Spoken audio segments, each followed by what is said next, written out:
Welcome back to Squawk. Take a look at shares of Twitter. They are on the move this morning and on the move upward, up about 8% right now. The social media company posting a mixed fourth quarter with earnings missing street forecasts, but revenue topping $1 billion for the first time and beating analyst estimates. Another metric above that consensus. Monetizable daily active users, that came in at 150 million, higher than the estimate of 147.5 million. That's up 21% from a year ago and the fastest ever growth rate for that measure. Investors seem to like it, and now we're going to get to talk more about it. First on CNBC with Twitter's Chief Financial Officer, Ned Segal. Good morning to you. Jim Cramer says hello. It sounds like you guys might have seen each other on Saturday. I don't know. And I also need to wish a very special happy birthday to your father, who's turning 80. Ed is turning 80 today. Ned, it's good to see you. Thanks for having me, Andrew. Want to go through some of these numbers and try to understand what's happening here. In terms of questions, I think that the big one that's going to be on the mind of investors this morning, even though I will tell you investors are very happy about what they're hearing, is what expenses and margins are going to look like over the next year, because you have talked about added costs in terms of some of the things you're going to try to do. Thanks, Andrew. So we're going to grow headcount 20% or more this year, and we're going to grow expenses approximately 20% as well.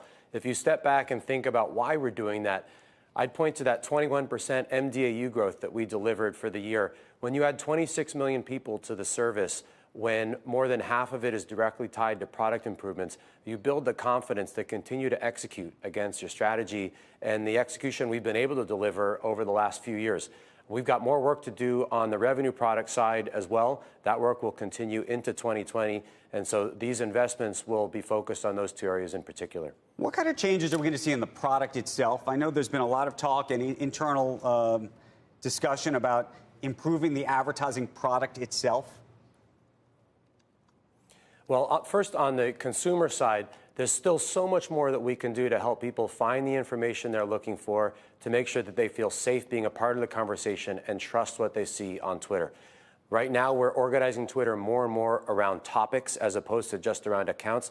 There are over 1,700 topics in 6 different languages now where you can follow the topic as opposed to the account. You don't have to find the accounts you want to look for anymore. You can just find a topic that we recommend to you and get all the great tweets that you would want about it. There's so much more we can do to continue to improve relevance on the consumer side.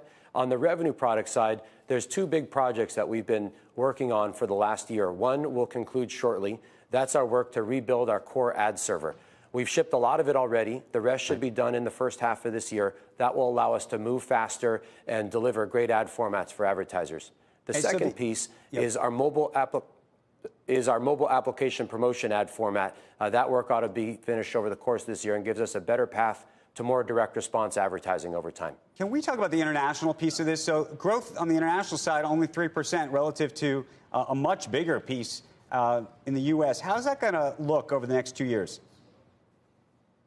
Well, we feel great about the ad revenue we delivered in the United States. We grew ad revenue 20% in Q4, where launching new products and services and connecting with what's happening really resonated with advertisers, and we had the right mix of ad formats for them. But when we look to international markets, they tend to be a lot more direct response and mobile application promotion focused.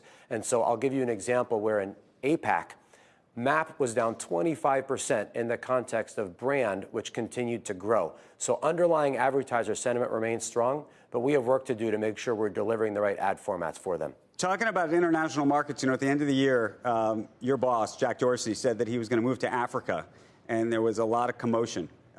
What's the state of play? Well, first, I'd just remind you the way we operate today, we're a pretty distributed team.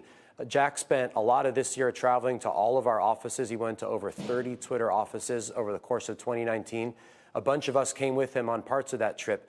We're used to running distributed, and so this won't be much change for us. But Jack wants to spend time in Africa so that he can both develop an appreciation for the opportunity there. There are a lot of people there who should be using Twitter to find out about all the things that are happening in the world and what people are talking about. But it's also important, he goes, because it gives us an opportunity to demonstrate how decentralization works and to continue to attract great people to come work at Twitter. Ned, quickly, how do you improve dialogue? I mean, you can't improve people. I always say it's not Twitter's fault, it's people. I mean, 99.9% of people are good. The 0.01 ruins it for everybody. Do you start banning words? I mean, how do you improve dialogue and make it a safer place? Well, we've done so much to improve the health of the conversation on Twitter. We mentioned on the call today that we've reduced bystander reports. So that's when one person mentions a tweet that they see that might be offensive to somebody else by 27%. Right. We've done that through being more proactive, through leading with technology to remove spammy and suspicious behavior, to give the author of a tweet the ability to hide replies if they might be offensive, to make our policies more clear and to enforce them more consistently. We've made a ton of progress, and we obviously have more work to do. We got to say thank you to you. Appreciate you coming on this morning and waking up early, though I know you had to wake up early anyway, to talk to all of the investors and analysts.